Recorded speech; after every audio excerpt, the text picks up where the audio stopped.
Hi, welcome to another episode of Infinite Leaders Live. My name is Lewis Keynes and our why is simple: to be better educators and to be better humans. We want to support and encourage infinite learning for everyone, regardless of role, rank or responsibility in whatever organisation you work in, for you and the people around you to be willing to listen, learn and get better. I'm joined as ever by my pal Alan. How are you doing, Alan?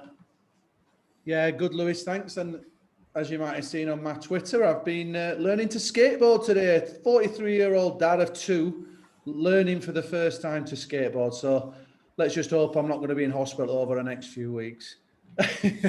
But proud to partner with Tsunami as always. And thank you for Andrew Chambers, the CEO at Tsunami, for providing us with our kit.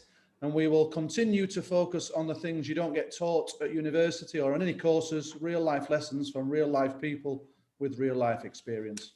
And as you know, we record live and we're learning as we go along. We practice what we preach. And if you've got feedback to give us, we'd love to receive that, whether that's constructive or whether that's praise. Please get in touch. You can find us on Instagram, YouTube, Twitter, and at theinfinitelearners.com. So listen, learn, share, and let's dive in, Alan. Yeah, get your pens and paper ready. There's going to be some absolute gems of wisdom coming out of the show today. So John Gwyn Jones was brought up in a Welsh mining community and has spent the last 33 plus years living and working in Southeast Asia. He's currently the CEO of the Federation of British Schools in Asia, having dedicated over 23 long and loyal years of service to St. Christopher's International School, Penang, as the principal. John has been awarded a leadership award by Julia Gillard, the first female Prime Minister of Australia, for his dedicated leadership service in international education. He has been invited to numerous global and regional educational conferences as guest and keynote speaker, including the Education World Forum.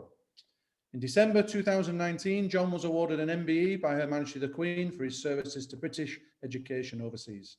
So John, welcome to the show.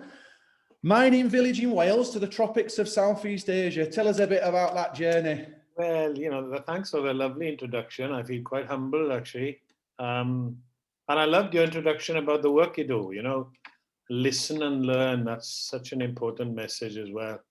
Yeah, growing up in a small mining community in West Wales, I think that prepared me so well for the future ahead of me, because in a mining community, we were 6 children. My father was a coal miner. He actually died underground when I was 9 years old. So, we always had to work hard for whatever we got, and we always appreciated whatever we had as well. And growing up in that kind of culture, that kind of environment, you never forget those roots. So, going into the teaching profession, that was quite an interesting step for me because my father said to my mum, I said, neither of my 2 sons will work underground. And the only way that would happen is you had to go through good education, study hard at school.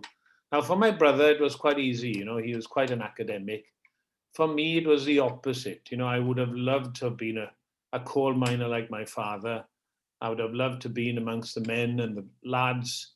So for me to study at school, it was always hard work, So I was one of these that was always out playing, loved my sports. So my mother always used to worry about me,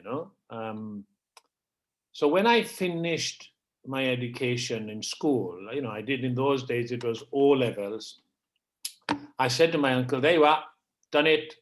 I've done my O levels, finished. And he said to me, right, okay, what's next? And I thought, what do you mean, what's next? He said, well, you've got a choice. You either continue your education, A levels, or you go to work. And I said, well, I'm not going to go back to school. So he said, right, it's work then. And of course, I thought, work? What am I going to do? And I ended up working in a bank. In those days, the Midland Bank, which is now HSBC, and loved it. I worked, instead of doing my A levels, I worked 2 years in a bank and really enjoyed it and grew up, And then my brother was a teacher, and every time he used to come back at holidays, I thought, oh, wow, what he's doing sounds fantastic. And he suggested, hey, listen, why don't you apply to become a teacher. And I said, well, look, I haven't done my A-levels. And he said, well, you know, what you've done for the last 2 years is equivalent to any study of A-levels. So I put an application in to be a teacher, and I was accepted. And the rest is history, really, you know. So that was an interesting start for me in the profession, really. Wow, I didn't know that. Now, John, you're a proud Welshman, a very proud Welshman, a big supporter of Welsh rugby, very proud of your roots. Tell me why you've decided to spend the last 33 years in Southeast Asia. What drew you over and what's kept you here? Again, you know, when I started teaching, you know, if someone was to say to me now, you know, if you had my time over again, would you do the same? I would say with 100%, yes, I would, you know, because I've loved it. I've loved every minute of the profession. And starting as a teacher, there wasn't enough hours in the day, you know, you do all the extracurricular activities.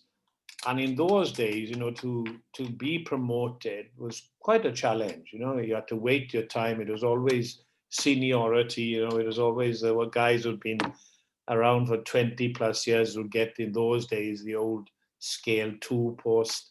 And then, you know, I was very fortunate. I worked in a great school with great colleagues, and you know, because of my passion, I was very fortunate to be promoted at a reasonably young age, and I was deputy principal of the largest school in our local authority at the age of 25.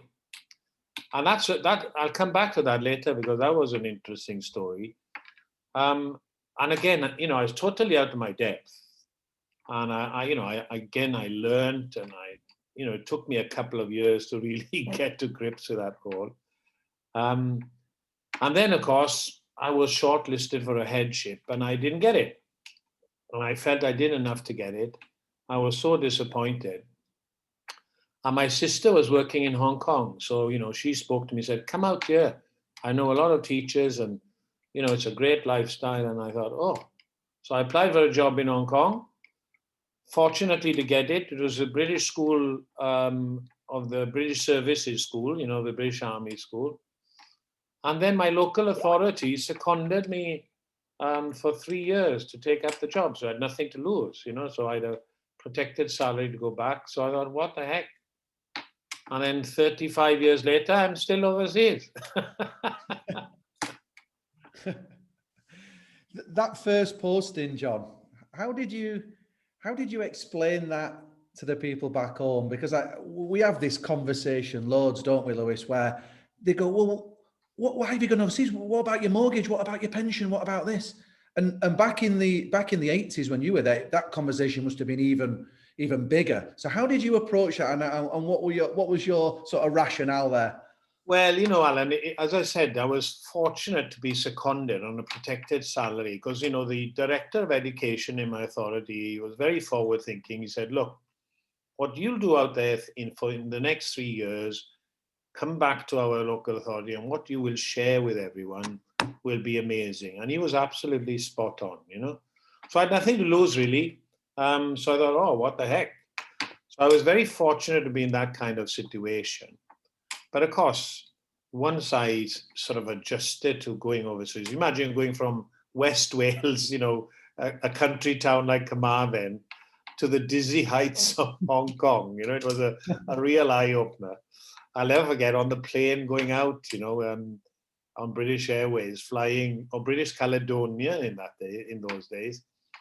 And we stopped in Dubai, and I'd always researched, I always did my homework, and Dubai had the cheapest duty-free in the world, you know.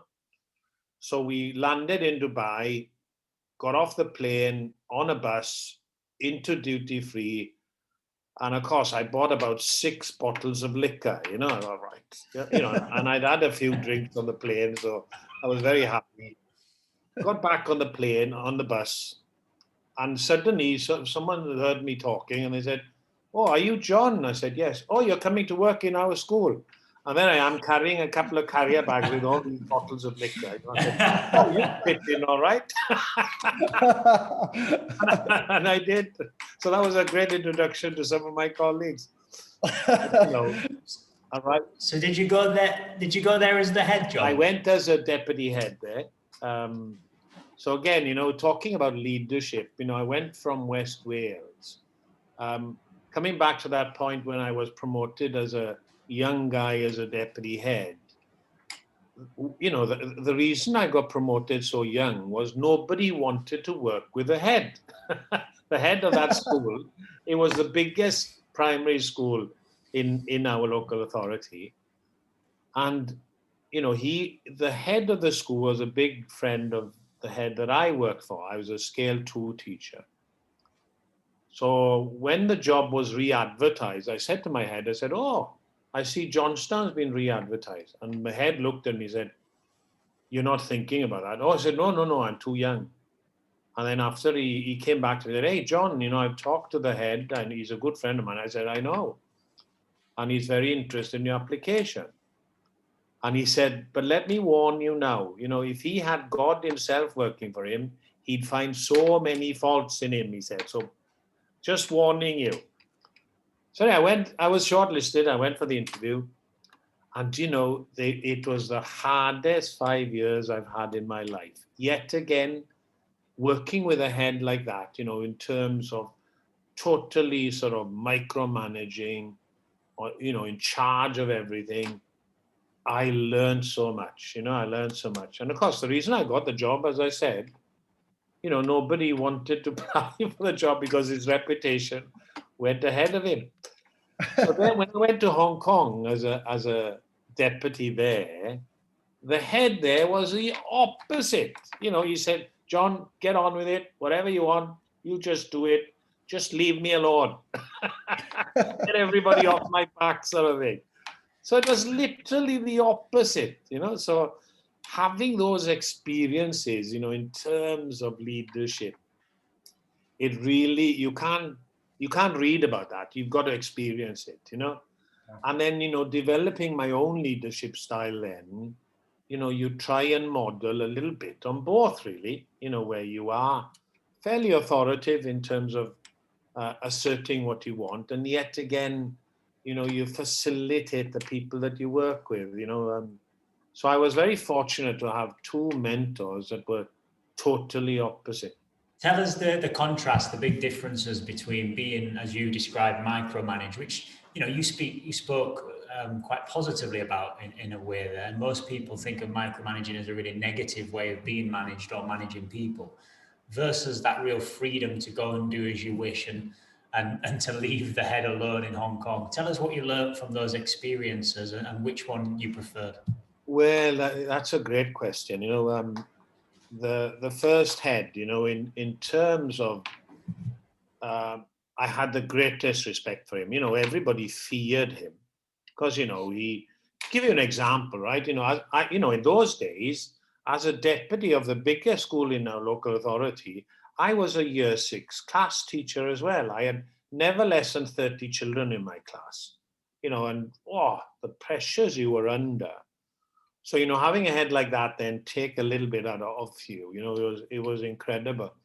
But, he knew everything. And, he was so proud of his school. And, it was his school in every respect, And, I'd share a story about him. We had our first HMI inspections. They talk about Ofsted now. HMI was something everyone feared. Her Majesty's inspectorates coming to your school. Oh my goodness. And I'll never forget, we had this HMI inspection. And about a week before the inspection, the lead inspector would come and make a courteous call, So the head said to me, John, when he arrives, I want you in on this meeting. And I thought, oh God, I was so fearful of this lead HMI coming. So anyway, he arrived and we sat in the head's office. And, this lead HMI was a lovely guy, so pleasant, so graceful. He came in, and he said, Mr. Bowen, I've heard wonderful things about your school. I can't wait to come next week, to experience what a wonderful environment you've developed here. And I sat there, thought, oh, wow, this is great. And then he turned around and he said to the lead HMI, he said, can I say something to Mr. Evans? And he said, yes, of course, Mr. Bowen. I have to tell you, you are not qualified to come in and inspect my school. I sat there, thought, did I hear that properly or what? This is Mr. Evans. So I said, excuse me, Mr. Bowen? Yes, you heard me, Mr. Evans. You are bringing the team in next week. And I have to say, you are not qualified to come in here to inspect my school. And this guy said, oh, I don't quite understand, Mr. Bowen. What do you mean? I said, well, you understand English, don't you? Oh, my God. And he turned around and said, yes, I do, Mr. Bowen. And can you explain why you make that statement? The trump card. He turned around and said, well, you've sent your CV to me advance. Yes, we do always do that, Mr. Bowen. Well, I've looked at your CV and I don't see anywhere showing me that you've worked in a primary school. So tell me, how are you qualified to come in and inspect my school where you've never worked in a school like this? So that's what I mean. Well, this Mr. Evans, he couldn't answer that, So that gives you an example of the kind of leadership, you're so clear in terms of his views and so right? And, one of the things I liked about him is, in leadership, we had Sir John Jones come and do a keynote with us. And one of the great qualities he said was courageous, being convicted to what you believe in. And that was a great example. And, he finished the meeting with his inspector saying, I'm telling you now, I told all my staff that if any of your team come and challenge anything in this school, I will have you in my office and you will need to explain yourself. So did they inspect the school in the end? What? Did they inspect the school in the end, or was there a different team brought in? They came, and the school was, and it was an outstanding school, and his leadership was highlighted as being a total strength of the school, but imagine having that kind of introduction, and then, when I, and he knew every child, he knew every parent, and I'll never forget saying to him, as I said, I was a year 6 class teacher, and this first school I worked in was just a junior school, a Key Stage 2 school in these days. So I'd never had experience of early years or Key Stage 1.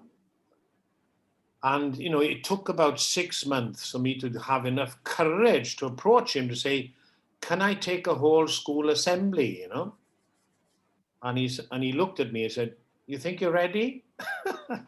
I said, yes, I am, of course I am. So I said, okay, you take assembly on Monday. So I took a whole school assembly, from 2 years old up to 11. And do you know what? These 2-3-year-olds, I prepared an assembly that was pitched for sort of year 4 to year 6 children. So these 2-3-year-olds, after 5 minutes, they were bored to death, So there I'm standing, and these kids are running all over the place. And I don't know what the hell to do, So I'm still talking as if I'm talking to the year 6 kids. And then after the assembly, he came up to me and said, how do you think that went then? Oh, you carry on with the assemblies. I don't need to run anymore now. So, he protected me to an extent, in terms of my inexperience. So that I have such fond memories of my time there in terms of preparing me possibly to be the leader that you wouldn't want to be, but still having experienced it, to have as I said, the courage at times to get out of your comfort zone and totally believe that what you're doing is right, Do you think in many ways that was really good leadership? Because like you said yourself, you're quite inexperienced, and maybe he saw that you needed a firm hand and a close watch just to start to get things right and build your confidence. And then when you had that and you moved to Hong Kong, there was that opportunity where somebody said, I'll leave it to you, you do it, and you felt maybe actually you could? Did he set you up really well for that? Yes, he did. Yes, he did. And, as Alan said, when I went overseas, every year I came back to Wales, I would spend so much time with him, because he just wanted to hear what it is like working in Hong Kong, what was it like working internationally, and I always used to spend so much time with him. But yet again, I wouldn't want to have been a leader like he was, because he couldn't shrug that micromanagement style out of him. He was so passionate about his school that he couldn't let go. He was beyond that. So,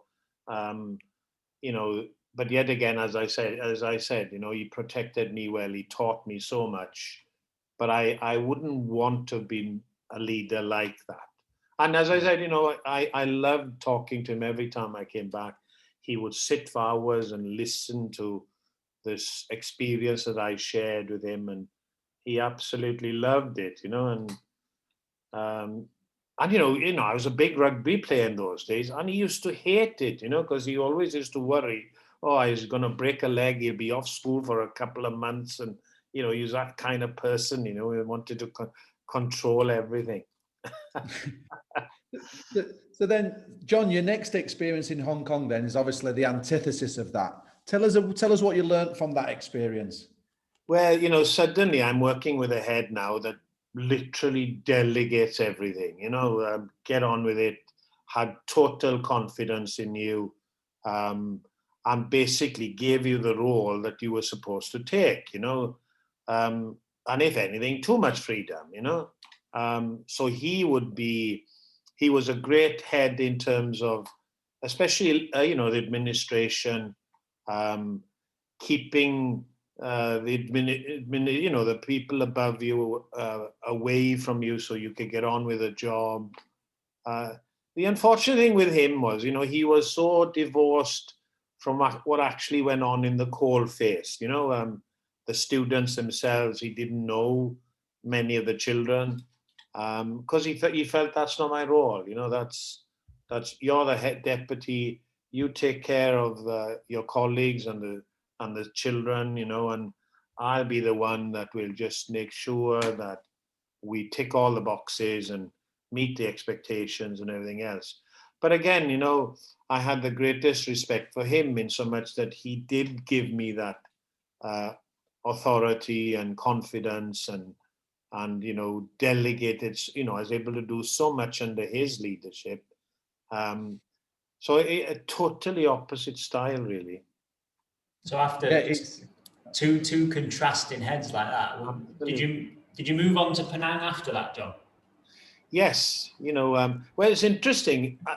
When again the head in Hong Kong, there were two deputy heads there, and one was there before myself, and she was female. I came there, and a little bit of a gender issue there, because when I arrived, then he was so pleased to see me, because he didn't get on with the other deputy, and so when he left, she was appointed as acting head. So it was then, right, it's my turn now. So she would give me hell then, because for the time that I was there, in some ways he overlooked her in preference to me. So when she was appointed acting head, then she thought, right, it's my turn to get it back now. So I had quite a difficult time with her, to the point that's when I decided. Then I said, well, I can't work under this kind of leadership. So I applied for my first headship then in Penang, and I was quite fortunate to get that. And I felt then that I had all the experiences that I needed to be able to take on my first headship.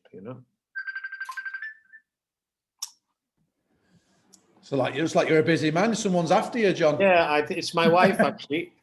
Oh, it always is. Always is. Isn't it? they're Well, always she the doesn't ones need to that worry phone about me because I'm not going anywhere. Just, I'm in quarantine. Yes, that's right. Well, I've just been doing some maths, John. Actually, I've just worked out. I've worked under 7 heads over the course of the last 20 years, Right. from UK to Spain to Qatar to the Philippines to Saudi, and your experiences there are very similar. I've worked under such difference and contrasting leadership styles, and I'm just wondering there, just for the viewers, John, whether you could pick out what are the key points then that make a really good leader. Oh, there are so many, there are so many, like you were. Top 3, John. Give us your top 3. Top 3 would be convicted and being courageous, as I mentioned earlier, being out of your comfort zone, and being able to handle that well.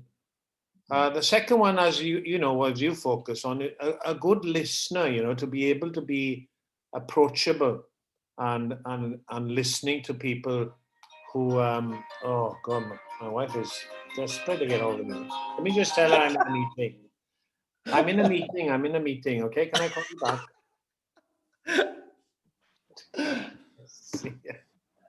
Yes, sorry about that.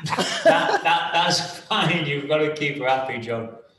So the other one would be to be a good listener, and have your door open so people would feel comfortable to approach you and talk to you and share with you, and for you to celebrate what they're doing as well. And then if there was a third one, the third one would be to lead by example. Everybody looks up at the boss. So if you were to gain the confidence and the respect of your colleagues, you'd have to earn that. And to do that, you'd have to show them that you have the qualities to be able to lead, Yeah, they're 3 belters there, John. What about your non-negotiables, John? Where do you draw that line in the sand in terms of behaviours? Like you have in schools, there are areas where there's zero tolerance, and likewise in leadership, there are certain areas that you have to stand firm on. At the end of the day, in education, it's all about the students, it's all about the children, and you don't compromise that. So if you have colleagues that don't meet the expectations, and are failing the students, then that's something that you have to be quite strong about, and using the evidence you have to be able to step in and say, no, this is not acceptable, because it's the children and it's the students that suffer at the end of the day. Then that's what it's all about, really. So you're not in the job to be popular. Again, I've had so many experiences of working with people where they do want to be popular leaders. They do want to be the friends of their colleagues that they lead. And of course, yeah, you do want to be, but often that doesn't work, especially when you have to establish your authority. So, yeah, there are certain areas, especially when it comes to the children and the students, that you don't compromise on, Yeah. So John, 23 years as a head teacher at St. Christopher's in Penang. Give us a few indications or a few stories of some of the things you learned along the way. In terms of working internationally, it's been an amazing experience. And, one of the things that you always have to remember is, you're always a visitor in the country that you're working in. So when you employ teachers, you constantly remind them of that, that, hey, we're the foreigners, you're not in the UK anymore, and things are not done the way that they are done in the UK, so you've stepped away from that. So never forget that. And therefore, emphasizing then the need to show respect, because often people come out with a little bit of arrogance thinking, well, in the UK, we did this, do it like this. And, oh, look at the local people here, they don't have a clue. a little bit disrespectful. So, you must emphasize to people, look, embrace the culture, enjoy the experience, fully engross yourself to where you are. And you'll gain much more from that, rather than compare it or have different expectations. So that's an important message to get across, particularly when you're employing new teachers, to prepare them well in terms of what they're coming to. Yeah, fully agree. We see that in abundance in Manila and in Qatar. You have to embrace the local culture. So what advice would you give to say teachers who are looking to go internationally? What would you say that's given you as a person, the fact that you've worked so long overseas compared to then being back in the UK? I would say to teachers indicate, don't hesitate, go for it. I've never regretted 1 minute of it. And be prepared, as I mentioned earlier, do your homework, go with your eyes wide open in terms of where you're going to work, as far as the school is concerned, what kind of cultures there, gather what information you can. And likewise, in terms of the country that you're moving in, Alan, you're in Saudi Arabia, Lewis, you're in Malaysia. Be aware of the environment you're going in terms of the culture, the people, the languages, the religion, so that when you get there, then there's no surprises. And then, be prepared for the fact that, you're stepping up. That's one thing. I'm so proud of international education because it is a huge step up. You talked earlier about writing a book about education in Sheffield, for example. You look internationally. Look at the schools that you've worked in. They're outstanding schools. And one of the great things, when my brother was a teacher and he eventually became a head. So when I would come back and share with him the experiences of working internationally, he couldn't believe it. And, one of the great things about leading an international school is all the teachers that work for you, they're on contracts. In UK, you've got a job for life unless you do something absolutely stupid, right? Whereas internationally, you're on a 2-year contract. If you don't perform, you're gone, So, that's another aspect that really puts pressure on people then to make a mark, to prove themselves. And, yourselves in the schools you've worked in, the quality of people that you work alongside, is incredible, the standards.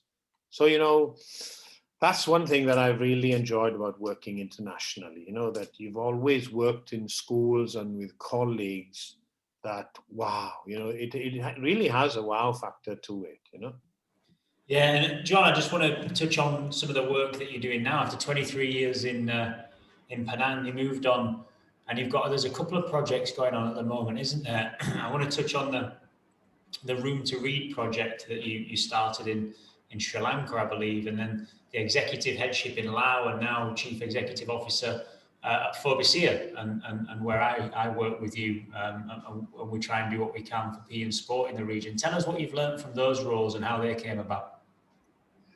Well,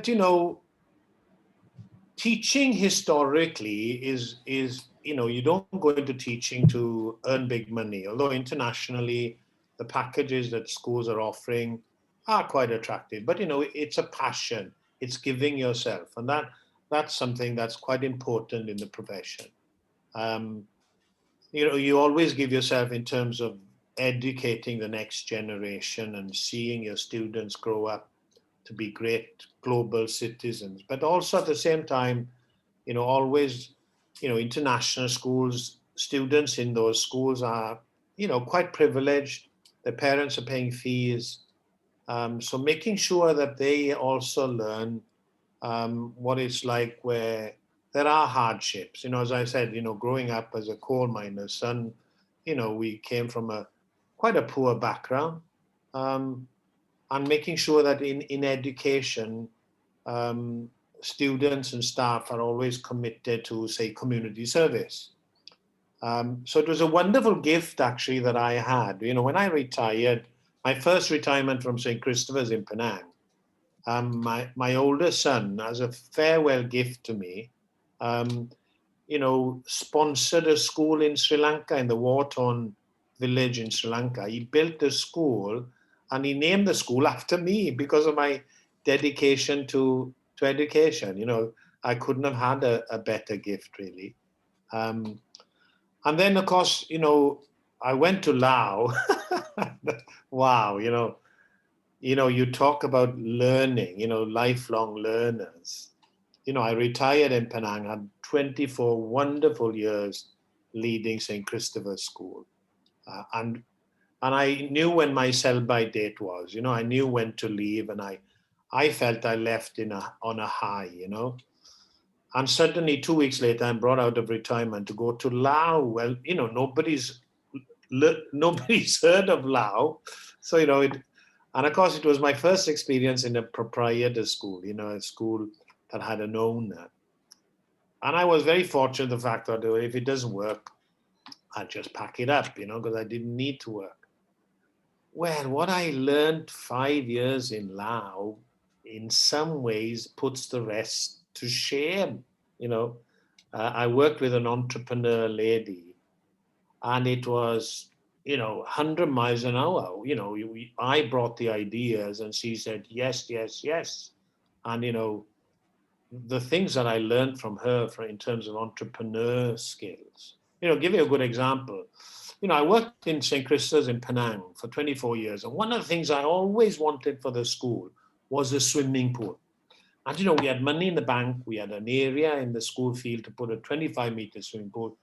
Did I ever get that? No way. Not-for-profit school. Oh, you know, so conservative, you know, protect the parents' money.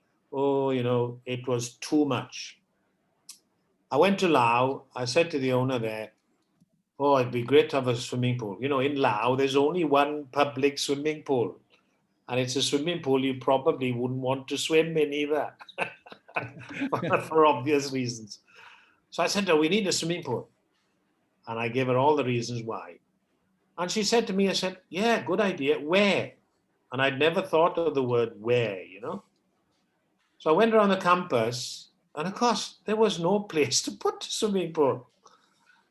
I thought, oh, that's the end of that then. And about a week later, she called me in her office, says, I've got 2 pieces of paper here, they go together. She said, don't forget, these 2 go together.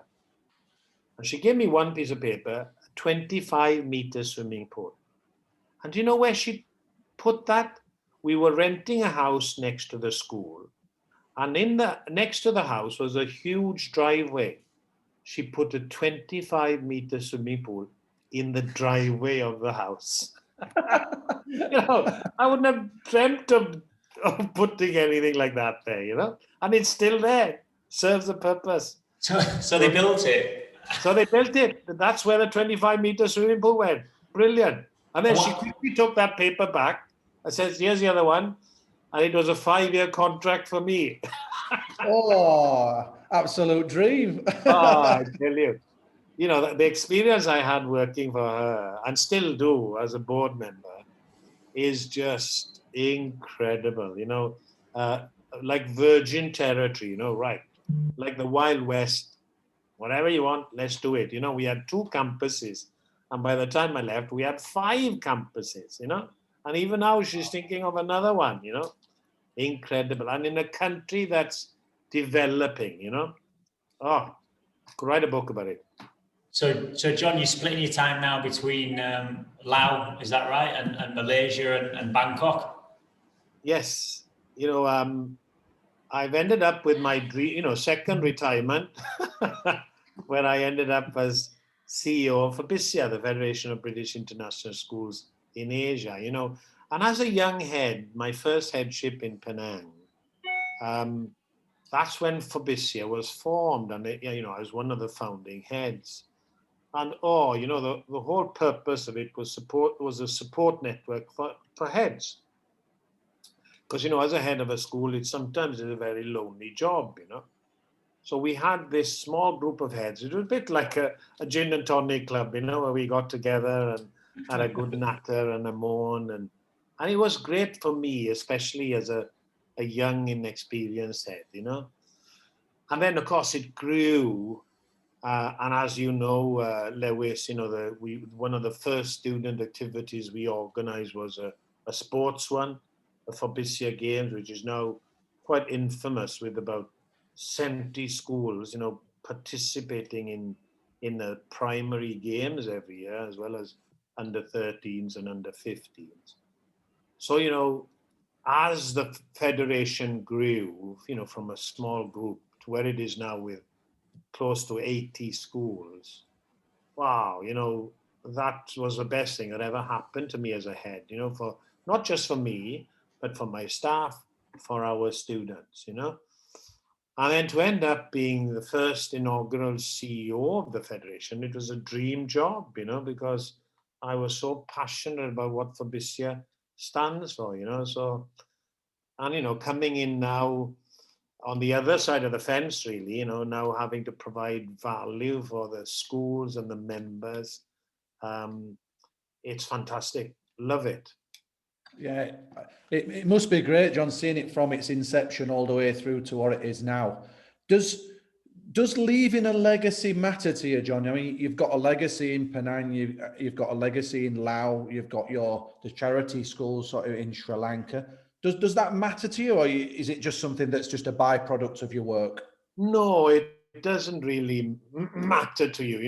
You get your own satisfaction in terms of what you achieve. You don't blow your own trumpet, and you don't want anyone else to either. You just, teaching is all about giving. It's not about you. And, you earn that respect. So no, I don't sort of, the great thing, when I went to Laos, and it couldn't have worked out better. You can imagine leaving Penang, St. Christopher's, after 24 years. My successor then comes to the school, and the best thing that happened for me was I moved to Laos. So my successor then had free rein to develop the school in his style of leadership. And when I go back to Penang now and seeing what he's done, how he's taking the school forward, is fantastic, It's not as if, I wish Mr. Jones was still here. No, you've gone. It's up to somebody else now. And he's doing a great job there, And so to look at that and think, oh, wow, isn't that fantastic? And celebrate that, as opposed to thinking, the school will never be the same without me. You should never take that attitude. You should be pleased with what you've given, and then you move on. I think that's important. Yeah, love that idea, John. We're going to wind it down now, John, with some quick fire questions. This is my favorite. This one is you've got a dinner party and you can have any 3 world leaders, dead or alive, that you want to have a little chat with. Who would they be? Well, one of them would be Dr. Mahathir, the ex-Prime Minister of Malaysia. He was leading the country during most of my time in Malaysia, and seeing how he developed Malaysia and the difference he made, he was a bit of an idol for me, So he would be sitting around my table. I had the privilege of meeting him once in Singapore. I was like a 10-year-old boy, looking at my rugby hero when I met him. So he is someone I have great respect for. The other one would probably be Nelson Mandela. I would love to sit around a table with him and ask him what life was like for him, initially in prison and to eventually end up leading South Africa, So he would be around my dinner table. And then probably the third would have been the great Barry John, the Welsh fly half, because Barry John was one of those rugby players that people still talk about. And yet he retired early, you know, he retired in his prime. So I'd love to have him around my table say, oh, why did you do that, you know? Let's hope you and Barry provide subtitles. Say that again? Let's hope you and Barry provide subtitles. Yeah, you're right. Absolutely. John, and you've been honoured by the Queen. Tell us what you were honoured by the Queen for. Well, that did come out of the blue, you know. As Alan said there, you know, we don't do the job to get sort of brownie points. So, you know, when suddenly I get this letter asking me if I would accept this honour from Her Majesty Queen, you know, I thought, wow, nearly, you know, that was an incredible year actually, because, you know, I was appointed as CEO of FOBISIA, dream job. I had my first grandson, and then I had my MBE, you know, so that really was just incredible. So yeah, that was something I didn't expect. And you know, it's interesting as a patriotic Welshman, you know, I had so many messages from my Welsh friends saying, you're not going to accept it, are you? You know, because it's, you know, very nationalistic. And I thought, you know, hey, that's my choice, you know, and I haven't had it yet. So I've been a good boy for the last year until I actually go to Buckingham Palace and receive the award. But yeah, that was something really special, you know, and as we said earlier, you're not in it to get accolades like that, but when they do come, yeah, you know, you do celebrate it. Amazing. Congratulations, John. Thanks. Top man. Last one from me, John. You've obviously you've led in a number of different contexts. I'd like to now know, just from an education perspective, with COVID and everything else that's going on, you've got blank canvas to set up your perfect school. What does it look like? What does it look like? You know, important thing in any school environment, it would have to be a happy environment. You know, you'd walk in, you know, you go to schools, you know, it was interesting as a CEO for FOBISIA, when you visit schools, wow, you know, the facilities some of these schools have just not bowl you over, you know, 500 seated theaters, Olympic-sized swimming pools. You know, as a head of a school, I've never enjoyed facilities like that, you know. So I would sit with the parents of a school, say in Bangkok, and I would say to them, you know, if your child transferred to my school in Penang or in Laos, the first thing you would look around and say, where's the theater? You know, where's the 50-meter swimming pool? And we wouldn't have them. Yet again, the environment your child would come to would be equal, if not better, to than the school you're currently in. And what I'm saying there is, you know, the culture that you develop in your school in terms of environment, happiness, that's critical. If you haven't got those ingredients, you know, and I have walked into schools and I have sensed sometimes, oh, it's not a happy school. You know, that when you go into a classroom, you can always tell immediately when the children start talking to you and say, oh, hello, how are you? It creates that feeling. And sometimes when they look at you as a stranger, you don't get that, you know. So creating that culture in your school is more important than any facilities or curriculum or assessments or standards. Creating that environment with your staff and your students, and the rest is easy then, you know. Yeah, I love that. Thank you, John. A great quote to finish, John. The rest is easy. Love that.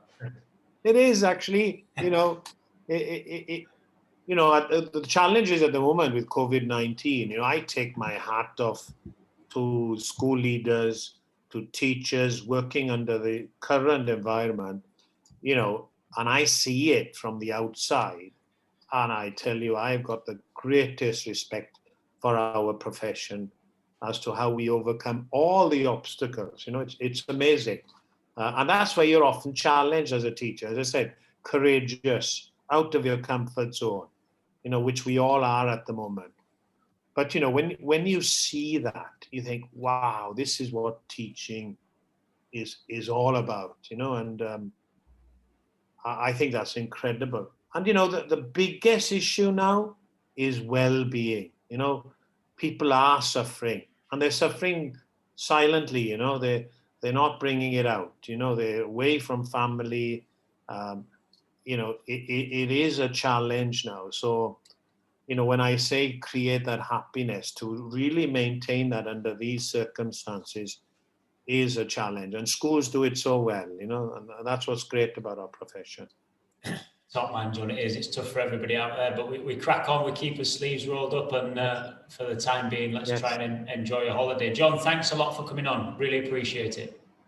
Hey, it's been a pleasure talking to both of you. Wish we had another hour. I've got so many stories. I was just about to say, I think there might need to be a part 2. I think we've just skimmed over the surface of a 30-plus year career that's still in the swing of things. Guys, search Infinite Leaders Live on YouTube and IGTV, and please share us far and wide. You can also find us at theinfinitelearners.com and on Twitter. See you next time. And John, thanks a lot again. Really enjoyed that. Hey, Alan, Lewis, pleasure to talk to both of you. Top man.